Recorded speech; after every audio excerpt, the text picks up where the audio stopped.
holds up pretty well. Not, not too bad. This is my car. This is just what I drive a lot of the time because it works and it has never left me or anyone I know stranded. And I say anyone I know because this piece of junk has been in my family since 2004 when it was new. So this is a 2004 Lexus RX 330. It's not terrible. It's definitely not bad. It does have a rebuilt title, which is a little bit unfortunate. Let me show you why. Ooh, yeah, it got clobbered pretty good on this rear right quarter panel. Now, this is my crappy, janky ass Bondo repair. And this bumper I just got. There will be a video on that actually. But it's paint matched, so that's cool. The old one was just black. So let me give you a little bit of history on this car specifically. So this car was bought brand new in 2004 from a relatively local dealership by my father's brother's wife's aunt and uncle. So they bought this car brand new, right? And then they sold it in 2009 to my father's brother. And they had it for also about 5 years until 2014 when my father's brother sold it to my father. And this was my father's car.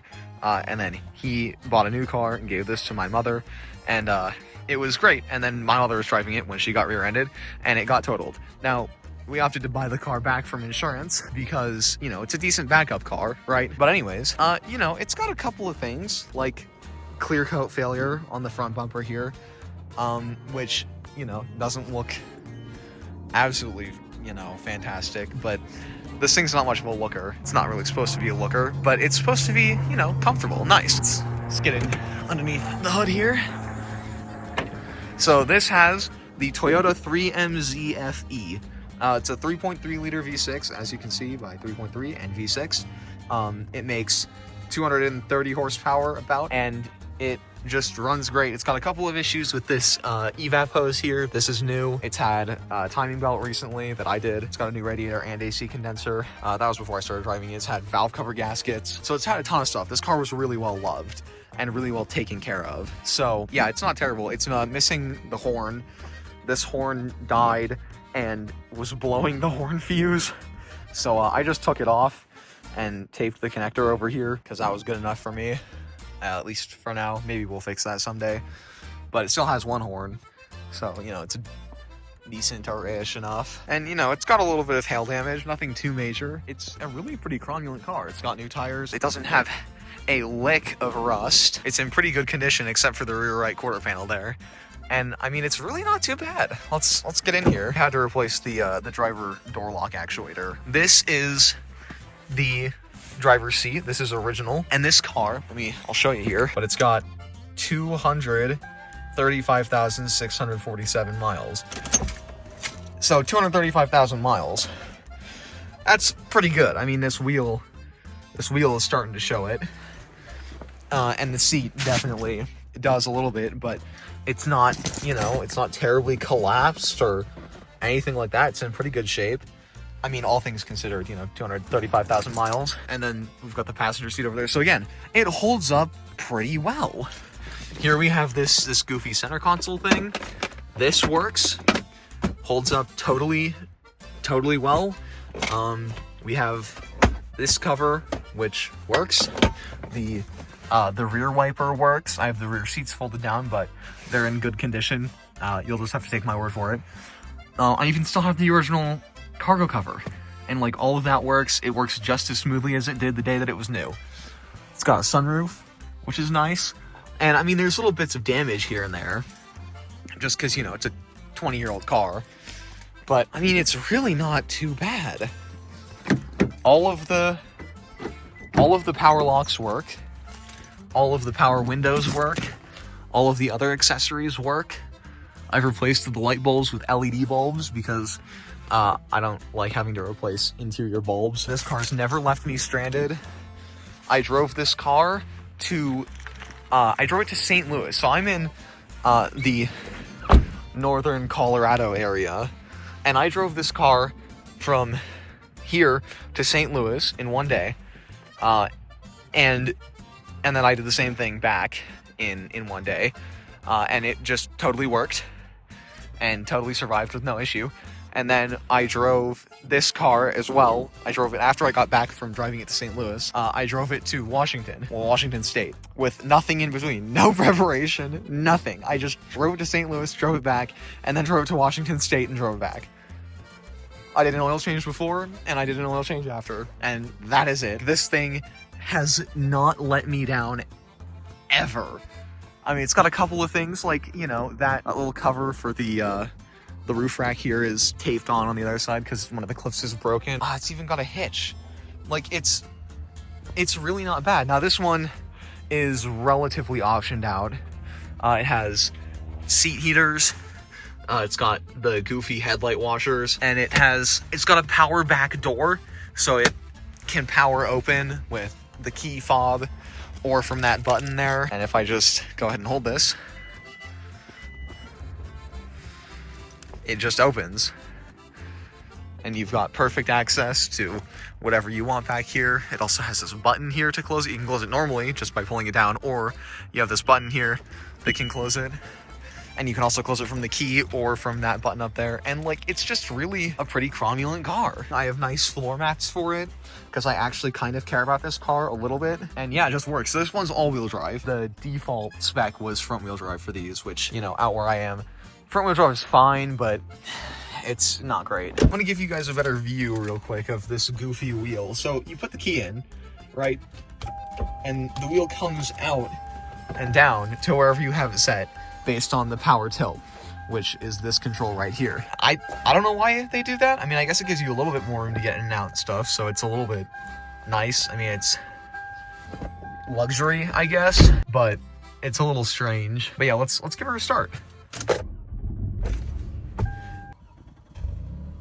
Just right to life. This car has never left me stranded. It's never left anyone I know stranded. This car has never broken down on the road. Not once. Not once ever in these 235,000 miles. You've got to take care of them a little bit. You know, you've got to keep up with the maintenance, but it's absolutely great. The speakers have been replaced. I didn't do that. It's got all of these nice physical buttons. The AC works, and it works great. It's so cold. The heat works. The clock works, and the clock stays accurate. It's got this fun little info button right here that changes what info is given to you right here. So we have cruising range left.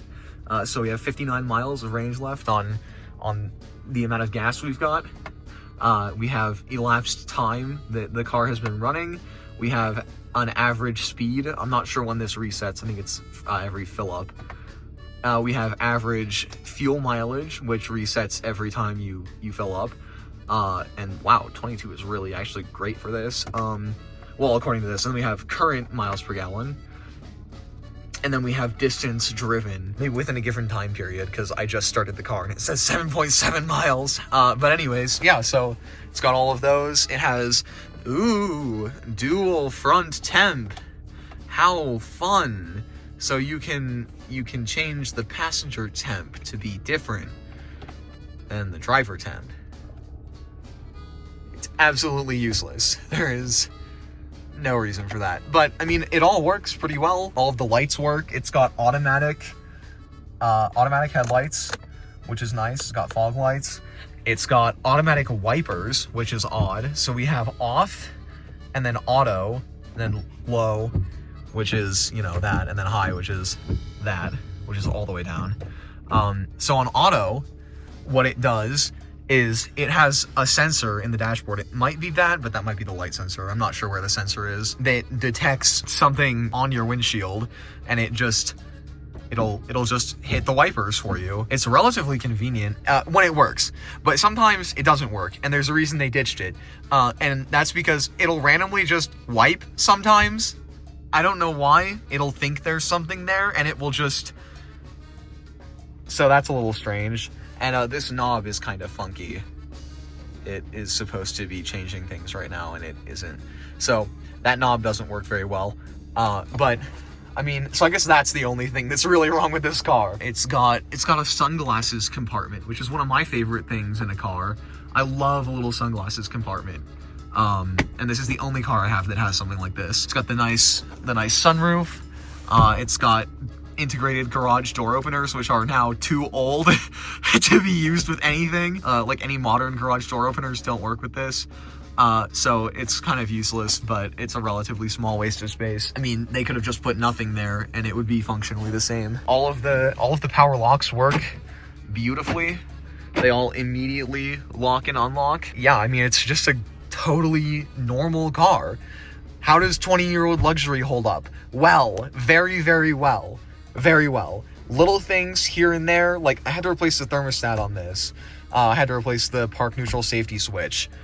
There was that evap line that needed to be repaired. Those are, I think, the only things I've encountered on this that have been wear items or, you know, long-term replaceables. Those are the only things I've had to do. Like, the vacuum lines are original, the transmission and engine are both original. It's on its third timing belt, I guess, if we include the factory. It's on the third timing belt and water pump and all of that. And it's really great. There's a dashboard rattle that I fixed by jamming some felt in here. It seems to work okay.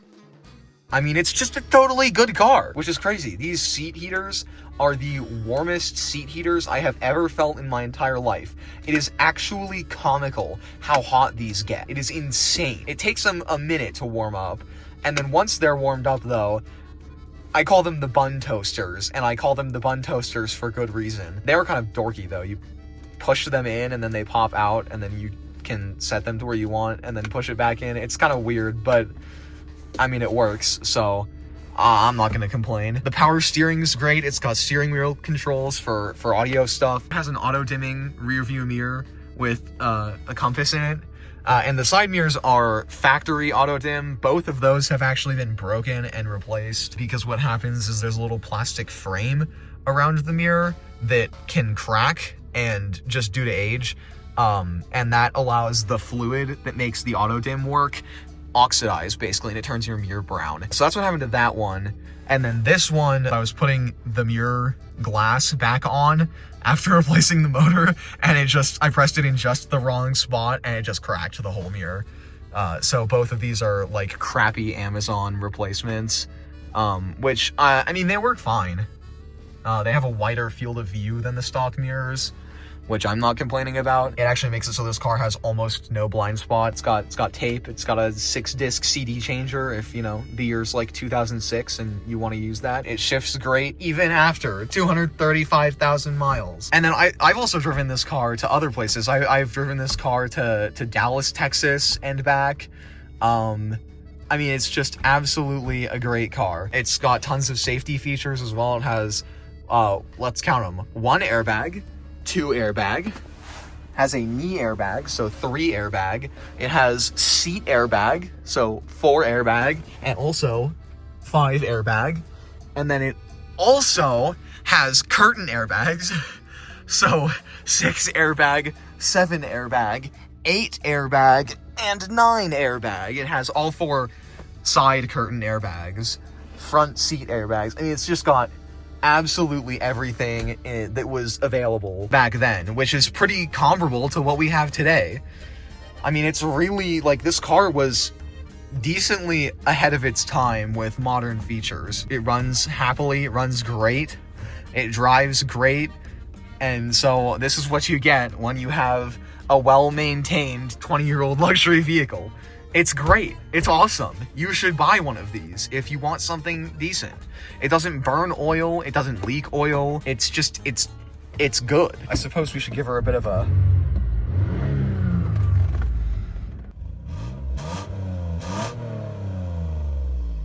rev. Comes right back down. It's so quiet inside the car and outside. We're also going to do a quick test of the headlight washers because I just think they're so silly. You have to turn the headlights on first, and then if I press the button,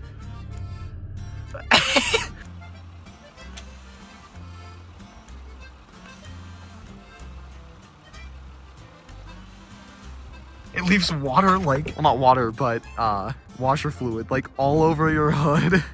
It's just really silly. Now we're gonna do a quick 0 to 60 test, and we're gonna see how fast it really is. I mean, again, not probably very fast, but that's not the point. It'll be quiet and it'll be fast enough.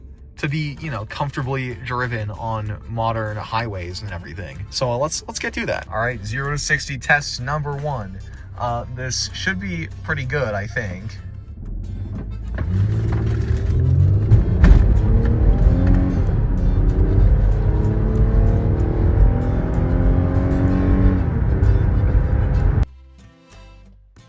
All right, number 2.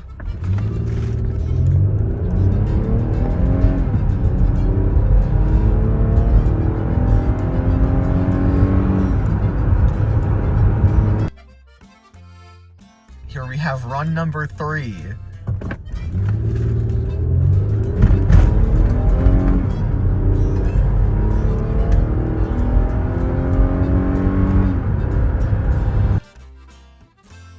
And that right there is the 2004 Lexus RX 330.